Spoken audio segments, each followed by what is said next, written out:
तो दोस्तों इस क्वेश्चन को देखिए, यूपीएससी प्री जीएस का क्वेश्चन है, जीएस फर्स्ट का। आप इसे हल कर लेंगे, मैं समझता हूँ आप इसे हल कर लेंगे, मगर आपको हल करना ही नहीं आना चाहिए। आपको समझ होनी चाहिए कि जो यूपीएससी है या कोई भी संस्था है, जब पेपर तैयार करता है तो उसमें क्या चीजें रखता है, कहाँ से क्वेश्चन बनाता है, कहाँ से गलतियां रखता है, कहाँ सही होता है। इन सभी बातों का जब अध्ययन करेंगे तभी एग्जाम क्वालिफाई हो पाएगा।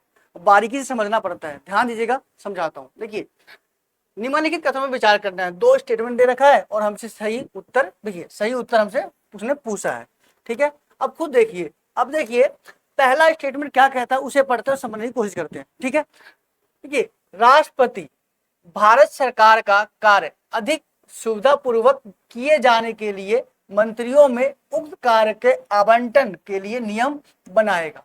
तो अगर आपने पढ़ा है और समझिए, क्या ऐसा राष्ट्रपति कर सकता है कि वो मंत्रियों के नियम बना सकता है, आवंटन कर सकता है? ऐसा है कोई नियम हमारे संविधान में? जी हाँ, वो क्या कहता है, अनुच्छेद आर्टिकल 77 में जब आप 3 पढ़ेंगे तो ये नियम कहता है कि राष्ट्रपति सुविधा पूर्वक किए जाने के लिए मंत्रियों में उक्त कार्य का आवंटन और नियम बना सकता है। तो ये कथन क्या हो गया, सही हो गया, ठीक है।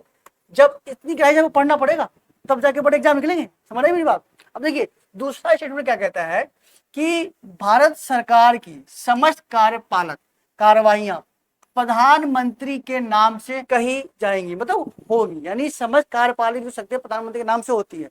देखिए ये बात क्या है, अनुच्छेद जो कहता है आर्टिकल 77(1) कहता है कि सभी कार्यपालक कार्रवाइयां राष्ट्रपति के नाम से होंगी। किसकी? राष्ट्रपति के नाम से होती है, ठीक है, प्रधानमंत्री नहीं है। देखिए अब आप खुद सोचिए, पूरी पंक्ति सही है, बस नाम क्या है, गलत है। यहाँ राष्ट्रपति, यहाँ पे क्या लिखा है, प्रधानमंत्री। इस तरह से क्वेश्चन तैयार होते हैं। अगर इस तरह से बारीकी से आप समझेंगे तो पेपर कभी गलत नहीं करेंगे। इसका क्या बनेगा, बताइए क्या बनेगा?